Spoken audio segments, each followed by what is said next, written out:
and now you're buddies with him again, right? Because you obviously clearly don't give a shit about anything you say. People like you are role models. People like Destiny. You guys say things all the time that you clearly don't give a shit about. If nobody gives a shit, why should you have kids?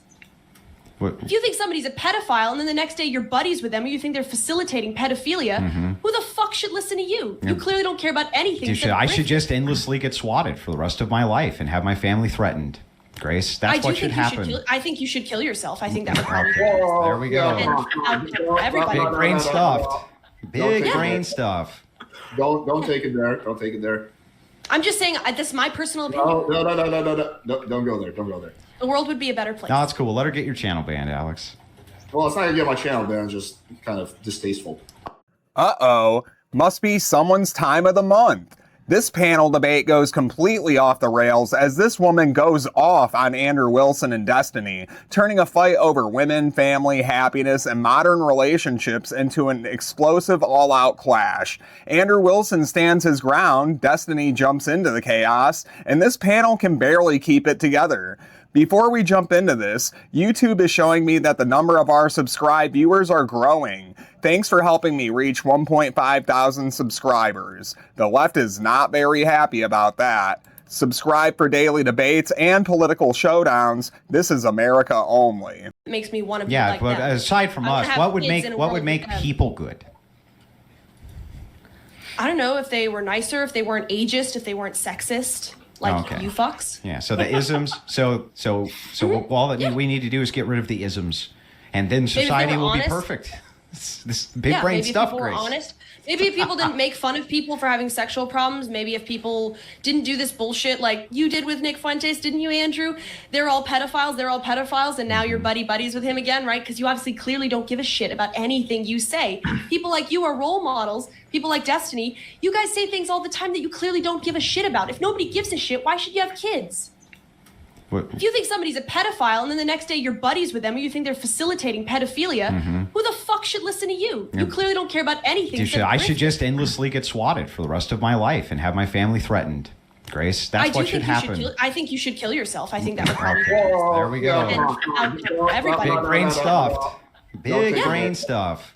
Don't take it there. Don't take it there. I'm just saying, this is my personal opinion. No.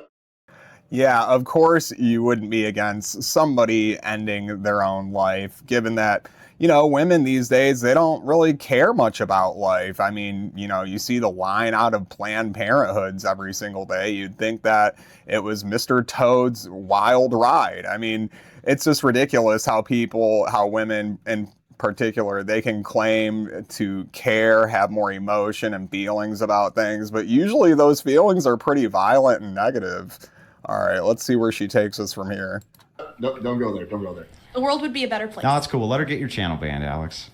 Well, it's not gonna get my channel banned. It's just kind of distasteful. All right. Anyway, let's get this back on track. So I believe Kyla and Destiny were disagreeing with Andrew about whether having children is. Yeah. Hey, by the way, is that what a good person says? Does a good person ask another person to kill themselves? I wasn't asking. Is that you like to. what good people do? I'm begging you to. Please, right. Is that what good people do? As soon as possible. Would you like categorize that as what a good person does? We can all be relieved. Yeah, absolutely. Yeah. If it would make everybody happier, then yes. Yes. I beg you, Andrew, please. All right, should they let 50-year-olds dance around them while they lick their panties? Does that make women happier, Grace? Take all those guns you have. Take all those guns you have. You clean your barrel. This is a warning. Wait, stop. This is a warning for everyone on the panel, but mainly you, Grace. Let's not talk about the kill yourself shit anymore. You can make fun of Andrew if you want or whatever, but don't do the death shit. Yeah, Andrew Wilson's a maniac, but yeah, is he really the guy that everybody would be happy if he X'd himself? I mean, that just doesn't make any sense. Like, he's not some far-right fascist, as you claim that everybody is who disagrees with you. Just insanity. Okay. All right, anyway. It's okay. I forgive you. All right, let's get back on track. So, where the fuck were we? I don't know. This is the most I've ever had to babysit a panel. Usually on these things, I'm just like not talking for half an hour at a time. I feel like I've had to take like a very active role in this discussion to moderate this. Okay, so do you think, let me flip the question like this. Besides kids, do you think there's anything else that makes women less happy, Andrew? Yeah, I mean, all sorts of things are correlated into this. So one thing is loneliness. That's a big one, especially later in life. That can be a big one.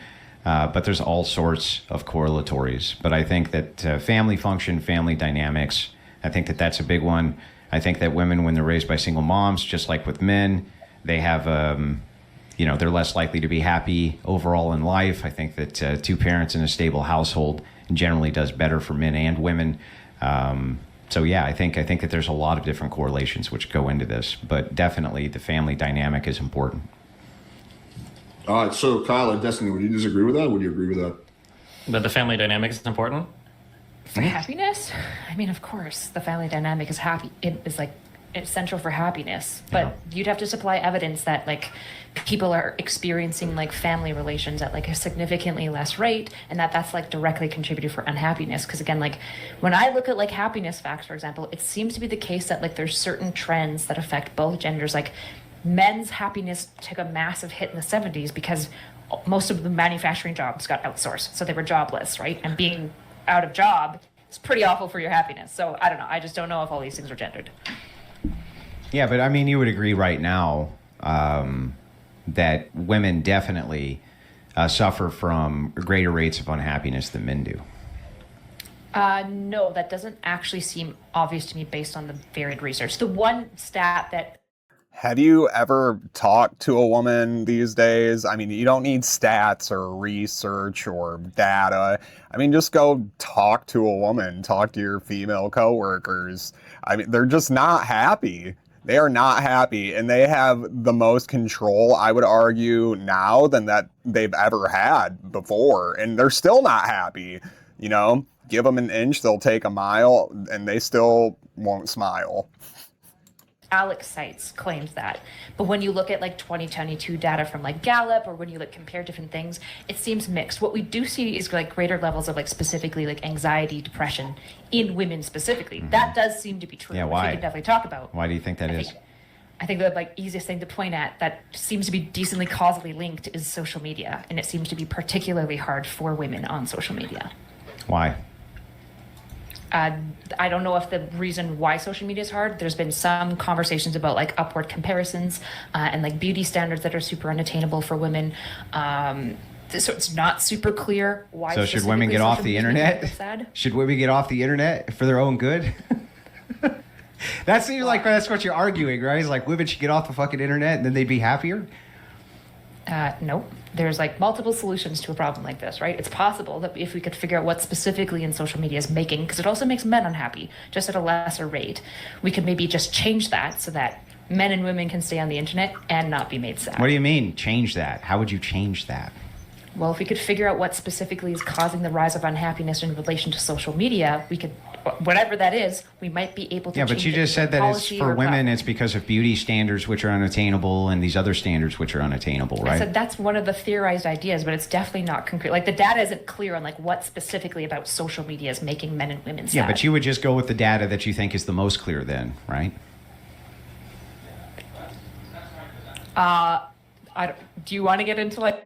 She doesn't know, Andrew. She doesn't know. This is how women are. You take them out on a date. Where do you want to go out to eat? What do you want to do? Oh, I don't know. Whatever you want to do. And then you go do that thing, and then she's still upset. Again, proving our point here. They just don't know what they want. Predictive models, I don't know how to explain this to you. Not necessarily. No, not necessarily. So the data that we have is quite robust and does seem to show like quite strongly a causal link between happiness in both men and women, but more so for women in social media use and specifically certain types of social media use. Like what? So it seems to be the case that women who are on like actual like social media, so like Twitter, Instagram, TikTok, seem to be more affected in their happiness than if they're like on like Reddit or like surfing like the web like in a more like kind of like faceless way. Like Reddit, for example, is like men use a lot, or YouTube doesn't seem to have as big of a contribution for making people unhappy. So like things like Instagram, you said, that would be more correlative. Instagram, Twitter, TikTok. So, and what do you think those things are on Instagram? What types of content do you think they're posting that's making them unhappy?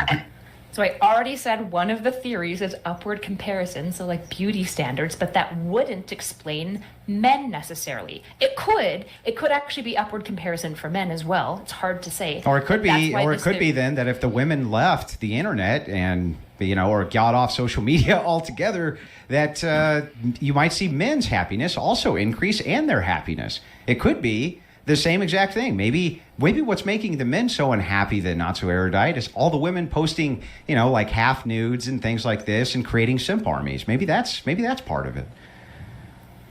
I guess you would have to present me data that actually suggests that. Well, there's no, according to you, there's no data, right? There's no data. So we're just. Okay, Bill Nye, cite me the data that shows the opposite. What you believe. I mean, if you have it all figured out, you're not really explaining it very well. You don't have a lot of details or descriptions. You're just leaving it up in the air and vague. It's like horoscopes, and who are the main subscribers to those beliefs, huh? Speculating here, right? If you were listening, you would know that I didn't say that there's no data. I just said that there isn't conclusive data to point to precisely. Yeah, there's not no data. There's just not conclusive data. So I mean, we're speculating. I think simp armies are actually pretty good for society as a whole. I think because simping for somebody is kind of a complicated relationship. If you like them, if you're funny, it does actually give you some meaning and purpose, especially for these guys, but also the women enjoy it. I think people in general have forgotten that relationships are what people are really all about. Deep relationships. And yeah, sure, we're all very disconnected, but simping for somebody, messing around in chat, getting to know people parasocially online is better than the utter isolation a lot of people face. I think social media on the whole is good. Because people are social media is replacing real life interactions. I think that's the big issue. Yeah, it's like a tool, right? It can be good, but it also seems to have negative effects as well. But don't you think real life interactions have degraded a lot? People have a lot less family, a lot less community. Everybody's so wound up about their boundaries, about their space, about their consent. Don't you think people in general let loose on the internet a little bit because in real life relationships have sort of gotten really, really alienated? I think that sometimes, I don't think that's always true. I don't think letting loose on the internet is necessarily a good thing. Wow, base destiny for once. I mean, credit where credit's due, dude. I almost feel bad for saying that you look like a gay Squidward or a trans Shaggy from Scooby-Doo. Wow, man. You get 1 base point for me. I would probably, I'll just offer this. My theory is I think there's a direct correlation between how much people spend online and how unhappy they are. I think that for people who spend 10 to 12 hours a day on the internet, they have no friends in real life. Pretty much every single one of them is miserable and depressed. When I do spree interviews, I talk to normies. Most of them, they don't really believe a lot of this cringy internet theories. They have normal lives, they have normal friends, they have girlfriends, they live life. I think there's definitely, those people seem a lot happier than the people I interact with on the internet. But I'll just say this on this topic. Bro. I mean, social media is good for niche populations. It seems to have been good for for example, autistic people because they can have a better time finding other autistic people to be friends with or neurodivergent groups. But it seems on whole to I would argue it's possible that the community connections are actually disrupted by social media itself. I think in moderation it's okay. In extreme moderation it's totally fine. And actually. Okay, I think that's enough of that. Wow, we just watched Andrew Wilson team up with Destiny of all people as some form of political Avengers against these two women. One woman completely went off against Andrew Wilson, telling him to X himself. Wow, very caring, very loving, very effeminate. Well, if you like videos like this, make sure you hit like and subscribe. We are dropping videos every single day on this channel. And as you can see here, the number of my subscribed viewers are growing by the day. And thank you for helping me reach 1.5 thousand subscribers. I really appreciate it, guys. Well, I will catch you on the next one. And as always, it's not America first or America last, but America only.